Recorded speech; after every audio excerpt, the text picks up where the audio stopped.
तो अब हमारे पास नेक्स्ट डेरिवेशन आता है electric field due to semi circular ring.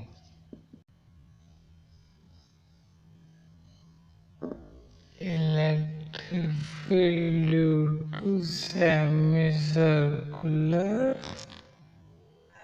Ring. देखो अब हमारे पास क्या है, एक सेमी सर्कुलर रिंग है।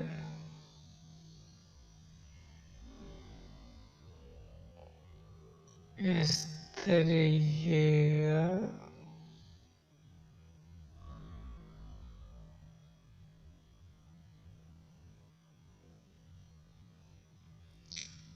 इसमें इसके पूरे सेमी सर्कुलर लेंथ में चार्ज यूनिफॉर्मली डिस्ट्रीब्यूटेड है, ठीक है, लेंथ के अलोंग।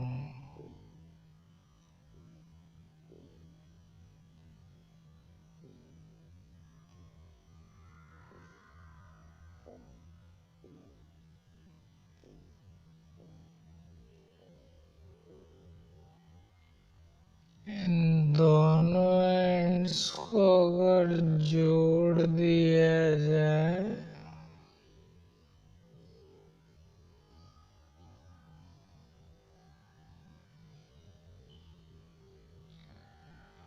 अब मैंने बीच में बेटा इसका जो सेंटर है ना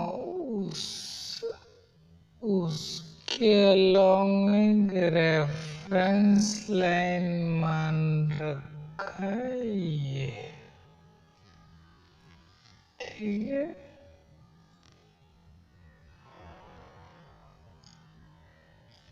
मान लेता हूँ मैं, मुझे क्या करना है, इस P पॉइंट पे फील्ड निकालना है, ठीक है, कितना फील्ड प्रोड्यूस करेगा इस सेंटर पॉइंट पे। मैंने यहाँ पे इसका कोई एक एलिमेंट्री लेंथ मान लेता हूँ, ठीक है, छोटा सा। और हाँ, इस सेमी सर्कुलर रिंग का जो रेडियस है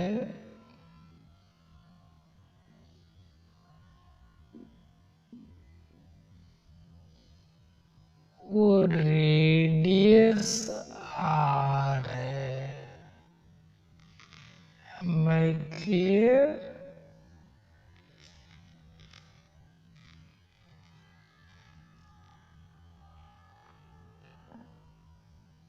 तो इसकी जो एंगुलर सेपरेशन होगा वो होगा d थीटा।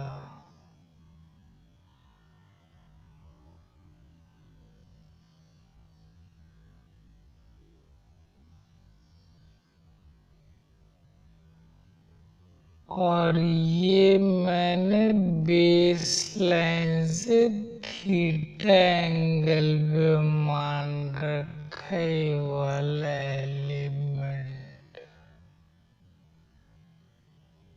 ठीक है। अब देखो ये जो एलिमेंट्री लेंथ है ये इस P पॉइंट में फील्ड किस डायरेक्शन में क्रिएट करेगी, इस तरफ, ठीक है।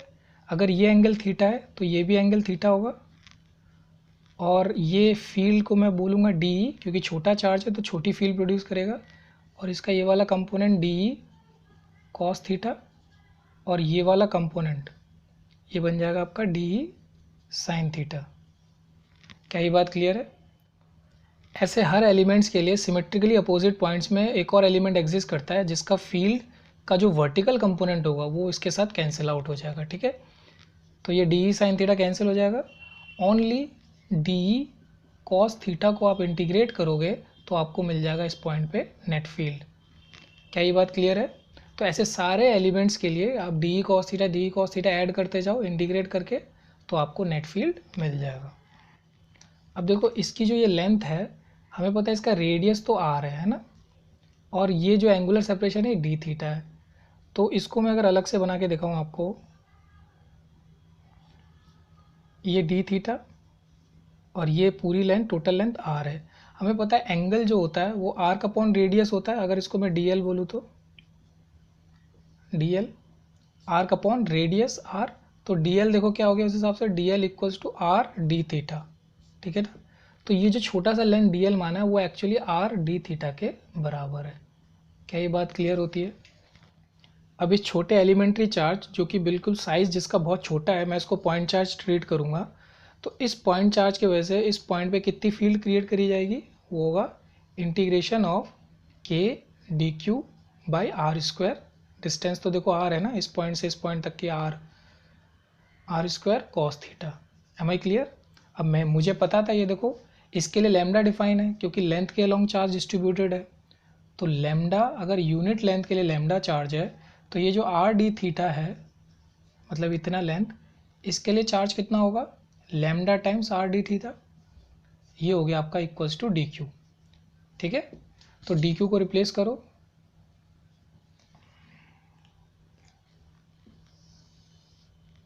ठीक है, डी क्यू को रिप्लेस करते हैं K times D Q lambda R D theta upon R square cos theta. क्या इतनी बात क्लियर होती है? आर से एक स्क्वायर कटा, और देखो ये के और लैम्डा और ये तीनों आर ये पूरे कांस्टेंट है, अंदर रह गया केवल कॉस थीटा और डी थीटा। ठीक है, इंटीग्रेशन की लिमिट देखो कहाँ से कहाँ तक है, मुझे इस नीचे इस वाले पॉइंट से लेके यहाँ तक का पूरा इंटीग्रेट करना है ना एंगुलर सेंस में। तो देखो नीचे तो ये वाला एंगल 90 का है ना, ये स्ट्रेट है, ये स्ट्रेट है, और ये ऐसे देखो ऊपर भी ये क्वाड्रेंट ही तो है, ऊपर वाला एंगल भी 90 बनेगा। तो मैं इसको कर सकता हूँ लिमिट इसकी माइनस की π/2 से लेके, क्योंकि रेफरेंस लाइन से एंटी क्लॉकवाइज सेंस में ये वाला एंगल है, तो माइनस के π/2 से लेके प्लस का π/2, ये रेफरेंस लाइन से क्लॉकवाइज सेंस में ये वाला एंगल है। ठीक है, तो ये इसकी लिमिट हो गई, इंटीग्रेट कर दो, इक्वल्स टू के lambda upon R, cos theta का इंटीग्रेशन हो गया साइन थीटा, और लिमिट लग गई माइनस के π/2 से लेके प्लस का π/2।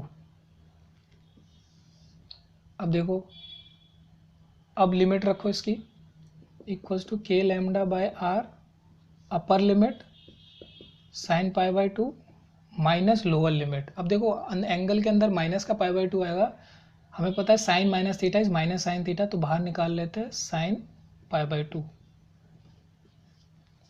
क्लियर है? साइन 90 1 होता है, 1 + 1 2 हो गया, तो इसका आंसर आया के टाइम्स 2 लैम्डा अपॉन आर, जो कि है रिंग की रेडियस। तो this is the expression for electric field due to semi circular ring. क्या ये बात क्लियर होती है? स्क्रीन को पॉज करके इसको नोट कर लो। ठीक है, नोट कर लिया, बता देता हूँ। अब देखो तीसरा है हमारे पास electric field due to circular ring. Again ये भी of uniform charge density lambda, जिसमें भी लेंथ के अलोंग चार्ज डिस्ट्रीब्यूटेड है सबके लिए लैम्डा डिफाइंड होता है। ठीक है, तो हमारे पास ये एक सर्कल हो गया। देखो इसके लिए इसका एक आंसर पहले से फिक्स है कि इसकी फील्ड जो है सेंटर में वो ज़ीरो होगी, electric field will be zero, निकालने की ज़रूरत भी नहीं है। आप एक बात ध्यान रखना, देयर इज़ अ कंसेप्ट, जितने भी सिमेट्रिकल चार्ज डिस्ट्रीब्यूशन होते हैं उन सब के सेंटर पे जो नेट फील्ड होगी वो ज़ीरो होगी। Net field at centre will be always zero. ठीक है, ये तो देखो एक्सटेंडेड चार्ज का केस है। यही चीज़ आप पॉइंट चार्ज के लिए भी कर सकते हो। हमने पिछले लेक्चरों में पॉइंट चार्ज के बारे में पढ़ा था, उसके ऊपर न्यूमेरिकल्स भी करी थी हमने। इस तरीके के कुछ अरेंजमेंट्स थे, चाहे स्क्वायर हो चाहे इक्विलेटरल ट्रायंगल हो, ठीक है। स्क्वायर या रेक्टेंगल के सेंटर पे भी हमने फील्ड निकालने की कोशिश करी थी। अगर देखो ये चार्जेस डिफरेंट है तो डेफिनेटली कुछ ना कुछ नेट फील्ड बनेगा सेंटर में। लेकिन अगर ये सारे के सारे प्लस क्यू चार्ज है, मतलब चार्ज डिस्ट्रीब्यूशन आपका सिमेट्रिकल है, बिल्कुल चारों तरफ सेम है, ऐसे यहाँ पे तीनों एंड में प्लस क्यू चार्ज रख दो, ठीक है। इसके सेंटर पे आप यदि आप फील्ड देखोगे तो वो डेफिनेटली नेट फील्ड क्या आएगा आपका, जीरो। ऐसे ही इसके सेंटर पे भी नेट फील्ड क्या आएगा, जीरो। क्लियर है? आप इसको ऐसे समझ सकते हो, इस पर +1 कूलम का चार्ज रखो, ये इस पर इस तरफ फील्ड लगाएगा और ये इस पर इस तरफ फील्ड लगाएगा, ठीक है। और देखो ये इस पर इस तरफ फील्ड लगाएगा और ये जो है इस पर इस तरफ फील्ड लगाएगा, तो इन सब की फील्ड एक दूसरे के अपोजिट डायरेक्शन में है। और क्योंकि डिस्टेंस सेम है, चार्जेस का पेयर सेम है, तो फील्ड कैंसिल हो जाएगा। ऐसे इधर देखो, इसको आप ऐसे सोच सकते हो, ये इधर फील्ड और ये इधर फील्ड क्रिएट करेगा, इन दोनों का रिजल्टेंट आएगा इस डायरेक्शन में। और देखो ये चार्ज इस पर इधर फील्ड क्रिएट करेगा जो इससे कैंसिल आउट हो जाएगा। क्या ये बात क्लियर होती है? ऐसे सिमेट्रिकली इसको भी देखो, +1 कूलम का चार्ज रख के देखो, छोटे छोटे एलिमेंट मान लो बहुत सारे, तो हर एलिमेंट के सिमेट्रिकली अपोजिट पॉइंट में देखो एक और एलिमेंट एग्जिस्ट करेगा। तो ये अगर फील्ड इस तरफ प्रोड्यूस कर रहा है तो ये फील्ड इस तरफ प्रोड्यूस कर देगा, तो ओवरऑल नेट फील्ड क्या बनेगा सेंटर पे, जीरो। तो ये बात आपको ध्यान रखना है, सिमेट्रिकली चार्ज डिस्ट्रीब्यूशन के जितने भी केसेस है उन सब के लिए नेट फील्ड एट सेंटर क्या रहता है हमारा, जीरो। तो इसका आंसर तो फिक्स है। क्लियर है? तो रिंग के सेंटर पे नेट फील्ड हमारा जीरो हो गया। अब देखो हमारे पास एक और केस है। अब हमने रिंग के सेंटर पे तो फील्ड हमें पता चल गया जीरो है। अब हम देखेंगे रिंग के एक्सिस के अलोंग, जो इसकी एक्सिस है उस एक्सिस के अलोंग आर डिस्टेंस पे कितनी फील्ड बनती है। तो उसको आप इसका सेकेंड पार्ट समझ सकते हो। तो वही डेरिवेशन आगे करने जा रहे हैं। देखो पहले पार्ट में हमने एट सेंटर देखा रिंग के लिए, उसका आंसर हमारा आया जीरो, ठीक है। अब मैं दूसरा at axis, axis at a distance R, है ना, एक्सिस के अलोंग मैं इसकी फील्ड निकालना चाह रहा हूँ। तो देखो सीधी सी बात है, ये आपका रिंग है, ठीक है, ये साइड व्यू है। इसके सेंटर से जो इसकी एक्सिस है उस एक्सिस में कहीं सेंटर से x डिस्टेंस दूरी पे मैंने मान लिया यहाँ पे कोई पॉइंट P है, और रिंग डेफिनेटली r रेडियस का है, ठीक है। ये रिंग का बेटा साइड वाला क्रॉस सेक्शन है, ठीक है, आप साइड से देख रहे हो रिंग को बिल्कुल। तो यहाँ पे मैंने मान लिया कोई एलिमेंट्री लेंथ dl, ठीक है, जिसके पास चार्ज कितना होगा, dq। क्या ये बात क्लियर होती है? तो यहाँ पे एक +1 कूलम का चार्ज रख के टेस्ट कर लो। तो इस एलिमेंट्री चार्ज के वजह से यहाँ पे फील्ड किस डायरेक्शन में प्रोड्यूस होगा, दोनों के सेंटर को यदि ज्वाइन करे तो along the centre. Am I clear? ये हो गया आपका डी। छोटा चार्ज है तो छोटी फील्ड, है ना। अब देखो ये मान लेता हूँ मैं, ये वाला एंगल थीटा है, तो ये भी एंगल थीटा होगा, और ये इसका हॉरिजॉन्टल वाला कंपोनेंट क्या हो जाएगा, डी कॉस थीटा, और vertical component D sine theta. अब देखो यहाँ पे भी रिंग के लिए हर एक पॉइंट के लिए अपोजिट एक और पॉइंट एग्जिस्ट करता है, सिमेट्रिकली अपोजिट पॉइंट, जिसकी फील्ड अगेन देखो इस डायरेक्शन में होगी, और उसकी भी एक वर्टिकल कंपोनेंट और हॉरिजॉन्टल कंपोनेंट होगी। तो हॉरिजॉन्टल कंपोनेंट तो ऐड हो जाएंगे, लेकिन वर्टिकल कंपोनेंट देखो अपोजिट डायरेक्शन में होने की वजह से ये कैंसिल आउट हो जाएगा, ठीक है।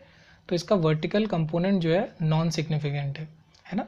तो हमें केवल ये जो डी कॉस थीटा है इसी को सारे एलिमेंट के लिए, छोटे छोटे एलिमेंट के लिए ऐड कर देना है, मतलब इंटीग्रेट कर दो, तो आपको नेट फील्ड मिल जाएगी एट पॉइंट पी। क्या ये बात क्लियर होती है?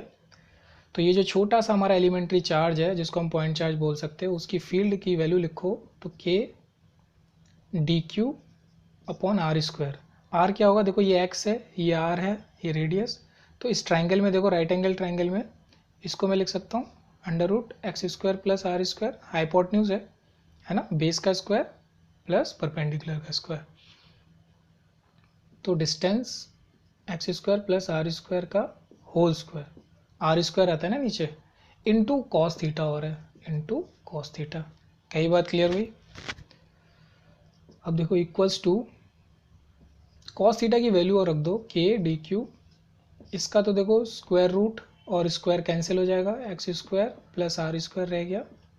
कॉस थीटा होता है बेस अपॉन हाइपोटन्यूज, इस वाले ट्रायंगल में देखो बेस ये रहा एक्स और हाइपोटन्यूज ये रहा under root x square plus are square, तो x upon under root x square plus are square. अब इक्वल्स टू ये देखो कांस्टेंट के बाहर आ जाएगा और ये भी पूरा क्वांटिटी कांस्टेंट है ना, X square plus are square ये बन जाएगा, इसकी पावर 1 है, इसकी पावर 1/2 होती है, तो 1/2 प्लस 1 इज 3/2, टोटल बन जाएगा पावर 3/2। दोनों कांस्टेंट को बाहर निकाल लिया, अंदर केवल रह गया डी क्यू। क्लियर है? ये कांस्टेंट कैसे है, देखो ये डिस्टेंस आपने फिक्स करी है तो ये आपके लिए कांस्टेंट हो गया, और रिंग की रेडियस चेंज नहीं होने वाली, ठीक है, तो ये पूरी क्वांटिटी कांस्टेंट है। अब देखो डी क्यू को इंटीग्रेट कर दो, सिंपल 0 से लेके क्यू तक, है ना, ये पूरे रिंग के लिए कैपिटल क्यू आ जाएगा, तो K times X square plus are square 3/2, और मान लेते पूरे रिंग पे जो चार्ज है वो कैपिटल क्यू है ना, तो ये आ जाएगा क्यू। तो फाइनली आपकी फील्ड का एक्सप्रेशन ये बना है, E इक्वल्स टू के टाइम्स क्यू एक्स, अच्छा यहाँ पे देखो एक्स रह गया आपका मल्टीप्लाई में, Q X upon X square plus are square की पावर 3/2।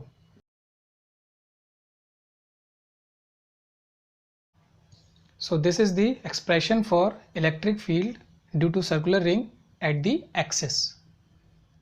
स्क्रीन को पॉज करके इसको नोट कर लो।